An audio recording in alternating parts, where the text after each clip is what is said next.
choose somebody else's sister, daughter, future wife. I said, you know, like on your wedding day, would you want somebody coming up and saying, you know what, your wife or your husband was really great in bed?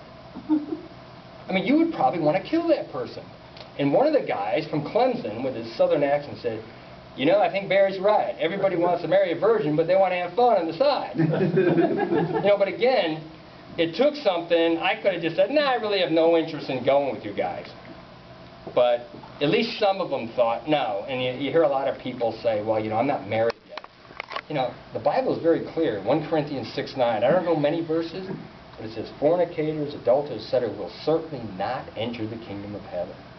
So it's one of those things that, you know, people tell me, well, you know, I don't think God would send me to hell for that.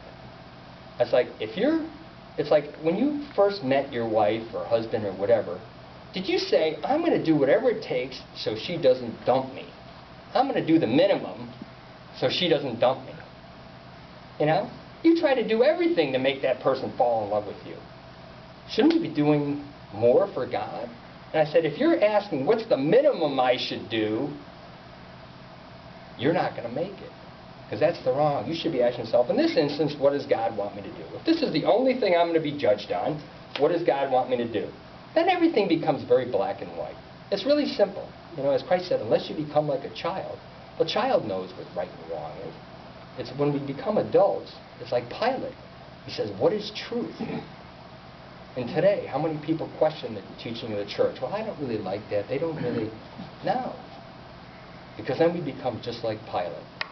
You know, Christ said, I came to testify to the truth. He says, what is truth? And now we have people telling us that, you know, old people should be put to sleep. That would help Social Security. Sure would. And, you know, I tell people, I say, you know, think about that. Your dad has $1 million estate. There's 2 of you, and your dad's senile. Well, you know, his quality of life is horrible.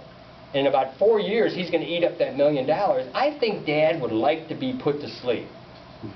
And we're going to save Social Security, so it's almost a patriotic thing to do.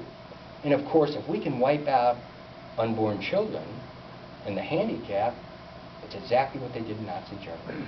There's no reason why we can't start killing people. And they're doing it in the Netherlands. They're doing it in, Washington State. That's why it's so critical. You have to have that foundation. Okay. TV, I'm sure most of these people know it. I still remember when I was 15, we were watching one of these mini-series, and a bedroom scene came out, which would be tame today's, and my dad just turned it off. He didn't say, hey, does everybody agree?